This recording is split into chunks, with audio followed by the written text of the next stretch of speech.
It's clear now that Fortnite has changed gaming forever. With over 650 million players, generating more than $40 billion in revenue despite being free to play, and ultimately has completely shook the entire gaming industry, making developers rethink everything. But when we look at the crazy story of how Fortnite was made, the ups, downs, and countless setbacks, it helps explain just how much Epic revolutionized gaming and caused a new era of game development.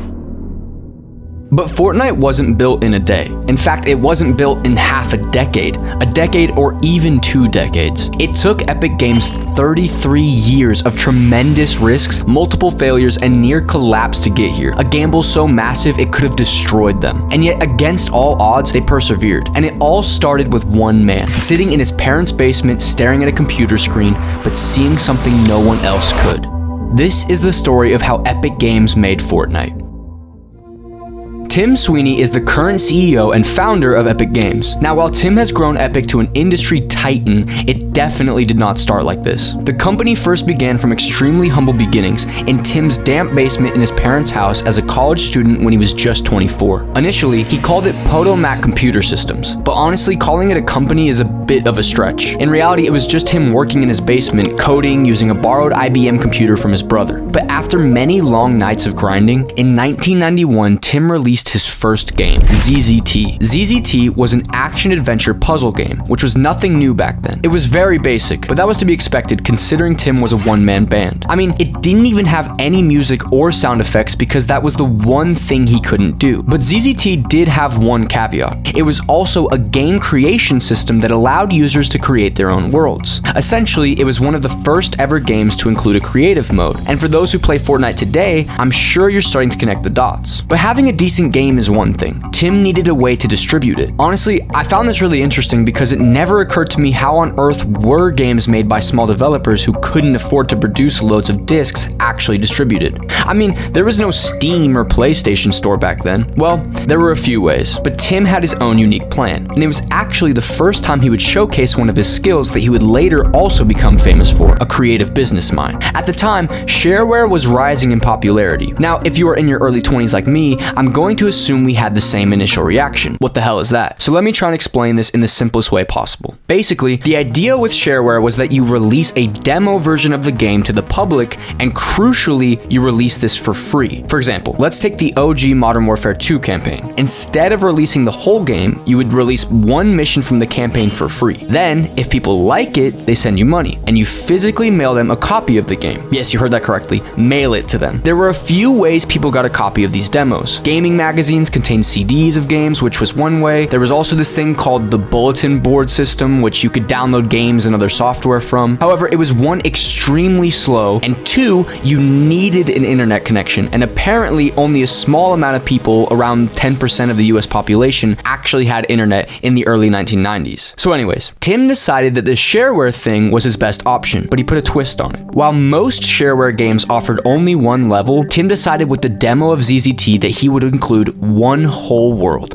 and then the full paid version of the game would include other worlds and crucially the creative mode. This took off like a rocket because not only was the actual game good, but the creative mode was super revolutionary and would cement itself as one of the pioneers of modern user-generated content. He really was ahead of the curve than most developers due to this system. Because people could create their own worlds, this meant people wanted to share their creations with friends, meaning more people wanted to buy the game. And after the surprising success of ZZT, Tim thought, fuck it! Tim decided he was going to go balls to the wall and pursue this game development thing. He first rebranded Potomac Computer Systems to Epic Mega Games, which was definitely needed. He then made an even bigger decision, his first 2 hires. These were Mark Rain, who joined as vice president and would handle the business side such as marketing and other businessy things, and the second was 17-year-old coding wonder kid Cliff Bleszinski, the latter of whom will be very important in the story. Now, just for context, Tim was still working from his basement and the team was completely remote, but this was a big step. I mean, The first hires in any company are huge. The team slowly began to grow and Epic Mega Games released more games. It was definitely a slow grind and they had some success, but nothing crazy. But then in 1998, they released the Unreal Engine. Now, this wasn't a game, but a game engine, which is basically like scaffolding for game development. While this was not a massive thing at the time that caught loads of attention, it was a crucial step nonetheless. This was because it would be the foundation for all the games Tim and his team were going to produce. In 1999, they changed the company's name again, this time to what we all know today, Epic Games, and also moved into their first official office. Tim was moving up in the world. In the same year, they released Unreal Tournament. Now, this was a massive success. Unreal Tournament pioneered competitive FPS game, introducing iconic game modes such as Capture the Flag and Deathmatch. And looking back, it was definitely one of the most impactful FPS games ever. Moreover, it also showed the gaming world what Epic Games had been cooking with the power of the Unreal Engine. Tim and the team continued to release throughout the 2000s, with some being successes and others being flops. Epic did continue to release more Unreal titles, but none were as impactful as the first game. However, they never remained idle, and in 2006, they released People run in circles, it's a very, very mad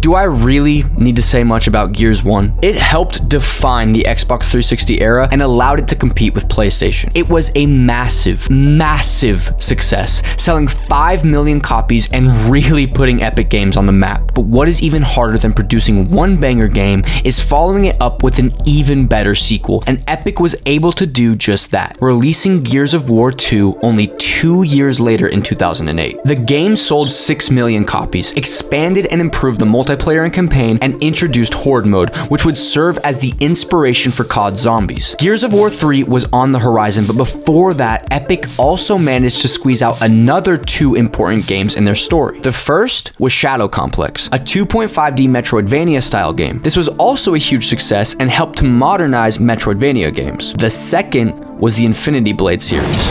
This was one of the first AAA mobile games ever made, and it helped to highlight just how good the new Unreal Engine 3 was and that it could even work on phones. I wanted to highlight these games because by now, Epic had made successful games in multiple different genres: an FPS, a third-person shooter, a Metroidvania, and a mobile RPG. Each one required unique and different skill sets to make, and it separated Epic from other big gaming studios, which usually were only successful in 1 or 2 genres of games. But anyways, in 2011, they completed the Gears of War trilogy, and let's just say they expected more from it. Now, while it did do fairly well, the leap was not the same as from Gears 1 to Gears 2, and it's clear looking back that this game marked the start of the decline for the series. However, the trilogy had made Epic Games a recognizable name, but they were still ultimately a mid-tier developing studio, far behind the likes of Rockstar Games, Nintendo, Sony, and Activision Blizzard. Something had to change if Epic was going to compete with the big boys and shake up the gaming industry. But what unfolded next and how that change came about was ultimately all the result of an accident. Tim and his team decided they needed to reset, recharge, and look for a new game to begin after completing the Gears of War trilogy. So they decided to host a game jam. For those who don't know, a game jam is basically like Comic-Con, but for game developers and artists, where they'll try to develop games from scratch in a short amount of time, typically over a weekend max. They also encourage experimentation, trying to combine weird and wacky things. Epic was best known for their shooter games, and they didn't want to stray too far away from that. However, both COD and Battlefield were dominating at the time, and Epic knew that they had to differentiate themselves if they wanted to compete. But during the early 2010s, there were also 2 other game genres that were rising in popularity. The first was building type games, such as Minecraft and Terraria. The second was zombie games, such as COD Zombies, Left 4 Dead 2,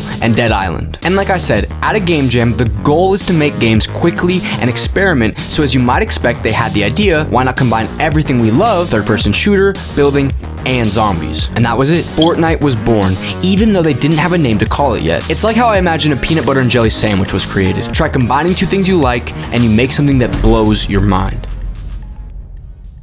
Lots of games these days don't end up what they envisioned it to be. Not at all. But if there's one thing that was clear to them, it's that they loved the building mechanics in Minecraft and the shooter aspect of Call of Duty and Battlefield. So we looked at a bunch of games for inspiration. We loved Terraria. We loved Minecraft. We thought these were really awesome games.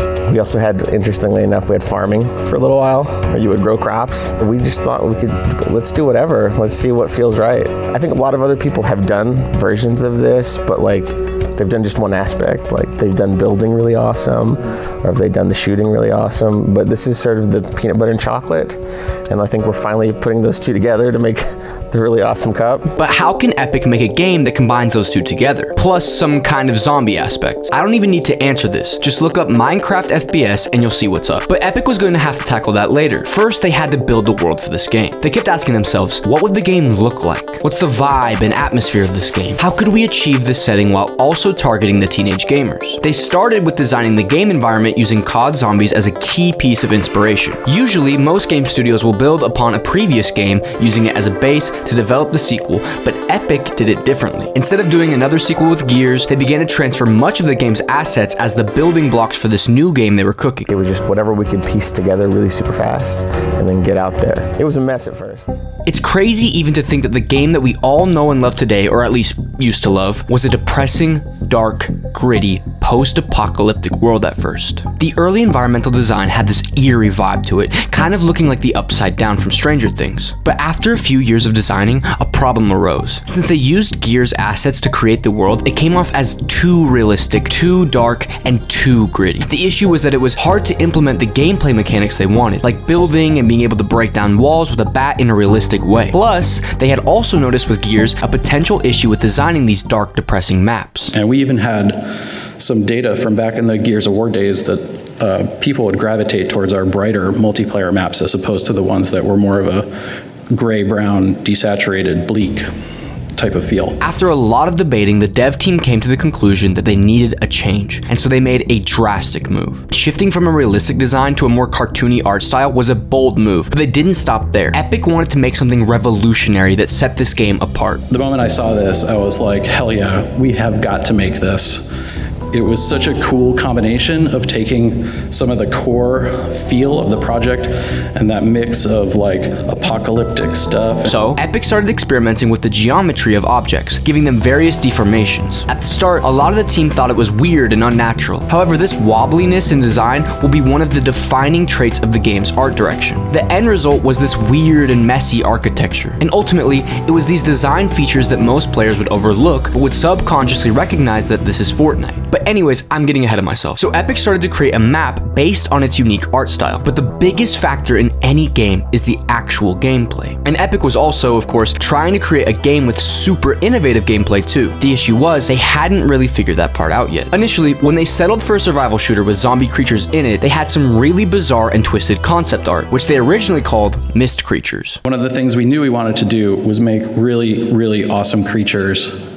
And we started off with this concept of the creatures that come out of the mist and are there to basically eat your soul. These mist creatures were also designed in a way that complemented the concept art and the gameplay that they were aiming for. But during months of development, just like with the initial concept art, the dev team was having second thoughts. They started to think that creating yet another zombie game wasn't exactly going to do them any favors, mainly because of the sheer number of zombie games getting released at the time, and as a result, they simply wouldn't stand out. And part of the initial brief of the project too is that we wanted to have a zombie element. We weren't quite sold on that idea because we were like, it's 2011, everybody's making zombie games. Are we really gonna do a zombie game? This was a big decision, but the whole idea of the game was to be a survival shooter, and they had already put months of time and resources into developing that type of game. After many stressful meetings, they finally decided to double down, and that the right direction was to integrate the zombies into the monster ecosystem, which was all part of the Myst gameplay loop. But while they agreed to make the zombie game, they also agreed that they would keep the door open for other ideas down the line. It was also around this time that they came up with the name. It took us a long time to come up with that name, and that name was sort of just, in an email thread, someone said, how about Fortnite? Oh my God, that's it. Things were going well. They had all aligned on the art style and the type of game they wanted to create. And in late 2011, they released the first trailer for the game, and an expected release date for 2013 was set. But of course, it wasn't all going to be smooth sailing. Development delays and creatives leaving development. Remember that guy who I mentioned at the start, who was one of Tim's first 2 hires, the 17-year-old wonder kid Cliff Bleszinski? Well, he had remained with the company all this time since joining in 1992 and was now Epic's lead designer. I mean, he had even been on Joe Rogan, so essentially he was now super senior and important. Well, at least he was, until late 2012 when he abruptly decided to leave Epic after working at the company for 20 years. Needless to say, this was a massive blow. Cliff in the organization was still giving feedback on every project that we had going on at the time. Cliff was around in the beginning of the project and really fostered the peanut butter and chocolate of the beginning of it. So he saw that and he thought that was a pretty cool thing. You know, he and I talked about that when I began, and he's like, I have a lot of, I think this is going to be a big concept, and we're going to need a lot of help to bring this one to market and get people excited about it. But that's not all. Cliff leaving Epic had terrible consequences for the company as a whole, because there were also a lot of creatives in his team that were leaving as well. In one interview, Cliff said, "It was a combination of gamers feeling jaded, as well as working with some very talented people who were also very jaded." Bleszinski said, "I could pitch the most amazing idea to anybody back when I was at Epic toward the end, and they'd be like, I don't buy it. I don't mean to slag anyone, but people get jaded in this business." It was also at this time that the Chinese multinational company Tencent acquired 40% of Epic Games, causing more uncertainty about the future of Epic. The odds were stacked against the Fortnite dev team, and with a multinational company owning basically half of Epic Games, it meant that their hands were tied if Tencent decided it wasn't good enough. But despite all these losses to the creative team and big uncertainty on how Tencent would affect Epic, Tim and the team still believed in Fortnite and pushed on. But while trying to deal with that, there were also more technical problems. It was around this time in 2012 that Epic had also finally completed their new Unreal Engine 4. This was great, meaning better graphics, better gameplay, and all the rest of it. The issue was that Fortnite was built on the previous engine, Unreal Engine 3. For the longevity of the game and to make it better, it would need to be moved over to the new engine. But this was a huge task. I mean, the whole game literally had to be rebuilt to fit with the new engine. All the assets would have had to be converted over, and that is a shit ton of stuff. Walls, trash cans, couches, trees, and anything and everything else that was in Fortnite needed to be redone and moved over. Asset conversion is a lengthy process, and it really slowed down the production of Fortnite, given that there were millions of assets that they needed to convert. This led to the most specific issues, but each one would take a considerable amount of time and effort, and there were loads of these tiny nuisance problems. For example, Our awesome stylized shapes didn't always work. When we eventually got to the point of adding crates to the game, our crates did not stack, which set some of the level designers off a little bit. So we made some alternate versions of our crates that did stack, and we were able to solve that problem that way. the combination of this enormous task, plus Cliff Bleszinski leaving and general uncertainty with Tencent coming in, meant that 2012 and the next few years were tough for Fortnite, and they completely missed their 2013 release date. However, credit to the dev team because they continued grinding, and slowly but surely the assets got converted and Fortnite was finally coming together. Moreover, now that everything was moved over to the new Unreal Engine 4, the building system really was able to thrive. Everything was designed based on a grid system, meaning that given there were only 4 structures, walls, floors, cones, and stairs, it was relatively easy to integrate it once it was all part of the game engine. But there was one final piece that needed to be addressed. There's a saying in art design that a good character design is one which can be identified by its silhouette alone. The early concept art for Fortnite's characters was a bit too serious and didn't complement their new setting. These are the first stylized character concepts that were done for Fortnite.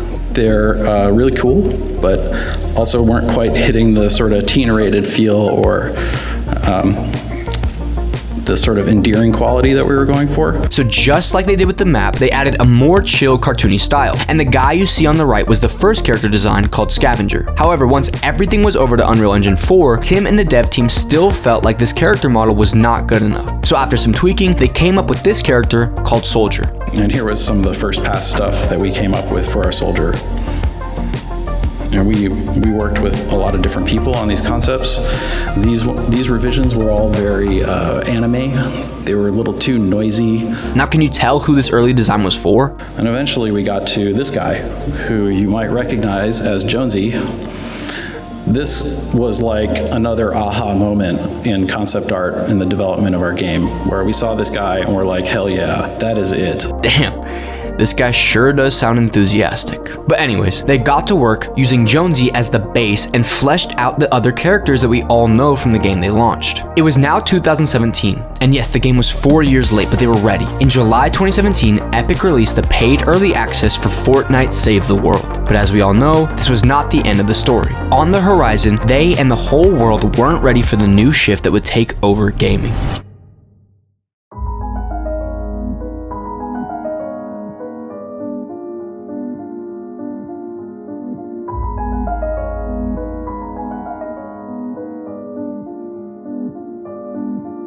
Right here, behind me.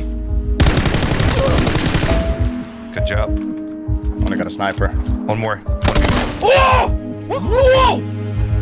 Whoa! That's far. Okay, let me get. Yeah, he's in the tower, right?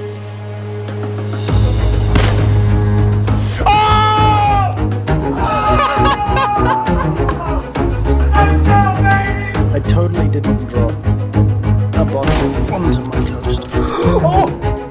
Come on! In March 2017, about 4 months before Fortnite Saved the World, PUBG was released. Nowadays, some people who didn't play it at its peak can't appreciate just how good a game this was. PUBG was hands down the best battle royale game ever for the time, and is a key factor in the rise of the game mode. In just 3 months, it had sold 4 million copies, and by September, it became the first game ever to surpass 1 million concurrent players on Steam. It's safe to say that it was doing very well, and everyone in the industry was aware of this. Now, you remember when I mentioned at the start of the video, when Tim first showed his business mind to adopt the shareware model while also adding a twist to distribute it? Well, that is exactly what he did again. Tim and the Epic team saw the dominance of PUBG and quickly decided that they would apply the success of the Battle Royale format but with their own spin on it. In just 2 months, Epic repurposed Fortnite Save the World and made Fortnite Battle Royale. Yes, in just 2 months. They were able to do it so quickly due to the Unreal Engine 4 allowing rapid iterations and almost everything from Save the World being repurposed. They just needed to expand the map and allow 100 players to be able to access it at a time. On September 26, 2017, Fortnite Battle Royale was released for free. Again, releasing a game for free was seen as insane at the time, but Epic did this to compete with PUBG, which was priced at $30. Obviously, now looking back, it was a genius move, and as I'm sure we all know, Fortnite went insanely viral. I mean, who remembers sending your Fortnite win to all your friends on Snapchat? In just 3 months, by December 2017, it had surpassed PUBG, with the cartoony style, free-to-play, and building mechanics all combining to make it a more attractive game for a wider audience. And well, the rest is history. Fortnite went on to be one of the biggest games ever produced. I'm sure far exceeding any of Tim's wildest dreams when he was a broke college student starting out all those years ago. Now, this is my second video on the channel, so any feedback is appreciated. Also, GTA 6 could spell disaster for the gaming industry. If you want to know why, then consider watching my last video. I appreciate you watching this far.